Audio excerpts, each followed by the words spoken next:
Hi everyone, today I will talk about my answer for the assignment assessing my speech.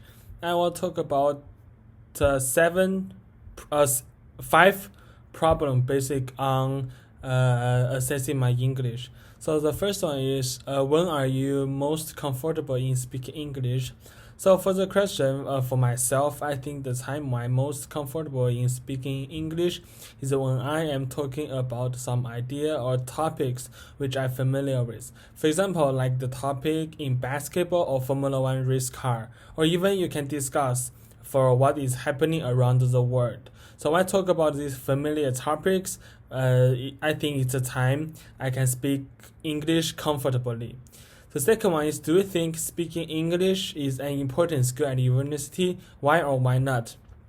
For the question, my answer is yes, of course, because we are in university right now. We are the university students, so the most of the knowledges and information are really important to ourselves. We need to understand whatever for our study, also for our future, because the knowledge which we reach in university will be the stuffs we need to use in the future. So the second reason is that because we are international students who study overseas, so English will become our part-time first language in our life in university. So speaking English is a very important skill in university.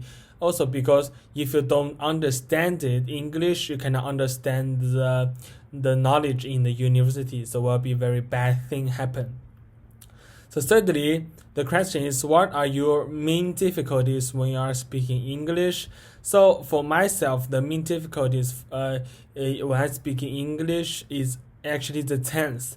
So when I speak English, sometimes I will forget I need to say the word in past tense, and also the word and also the word in current tense because I say the current tense words a lot, which cause a lot of my speaking not perfectly, even though the listener don't have trouble when they understand me, but sometimes they will ask me to say it one more time because they kind of a little messed up.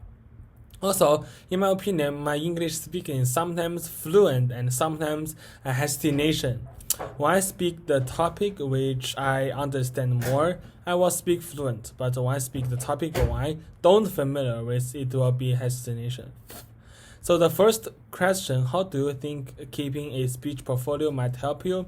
So in my opinion, I think a speech portfolio will become a standard for me because I can use a portfolio to judge myself.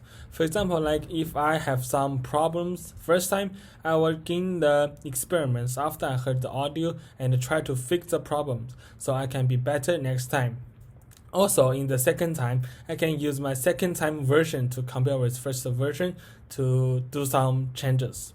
So the for last one, if I am a English speaking, what will I do? So in my opinion, if I become a truly English speaker, the first thing I really want to do is to read more books, because when I read the books right now, a reason which let me easy to give up is because even I read it, but I cannot understand them based on my poor English speaking reading skills. So for the second problem, I think the second problem will be I'm gonna forget my Chinese a lot, because because I become an English speaker, so my Chinese will no longer to speak in my life. So I think I'm gonna forget my first language. Truly forgot the second language. Thank you.